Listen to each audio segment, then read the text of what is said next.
దాంతో ఏమైందంటే చూసినావా వీళ్ళకి అవకాశం ఇస్తే నిలబెట్టుకోలేదు, వీళ్ళకి అవకాశం ఇస్తే గిట్ల చేసిరు, వీళ్ళకి అవకాశం ఇస్తే గట్ల చేసిరు అని ఎదురుగున్నోళ్ళు మన వెనకంగా మాట్లాడుకుంటారు.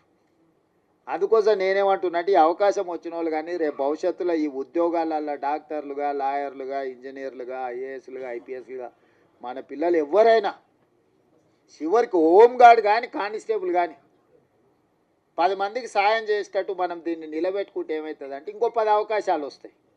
మనం అవకాశం ఇచ్చినప్పుడు దీన్ని సరిగ్గా మనము ప్రజల ముందర కొంచెం మన గౌరవం పెరిగేటట్టు మనం వివరించకపోతే ఇక వీళ్ళకి ఇస్తే గింతేనా, వీళ్ళు మారరు, వీళ్ళు గిట్లనే ఉంటారు అంటే నేను జర ఓపెన్ అయ్యి చెప్తున్నా మీతో. ఎందుకు చెప్తున్నానో దీన్ని అర్థం చేసుకోరి.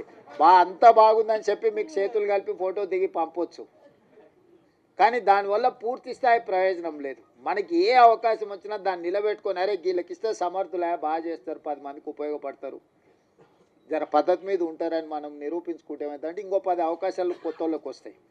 మనం దాన్ని ఆ అవకాశాన్ని మనం సరిగ్గా ఒడిసి పట్టుకోకపోతే ఏమవుతుందంటే ఎక్కడో ఒక దగ్గర వీళ్ళకి ఇస్తే గిట్టనే చేస్తారా అని మీకు మాకు ఆ చెడ్డ పేరు రావద్దు.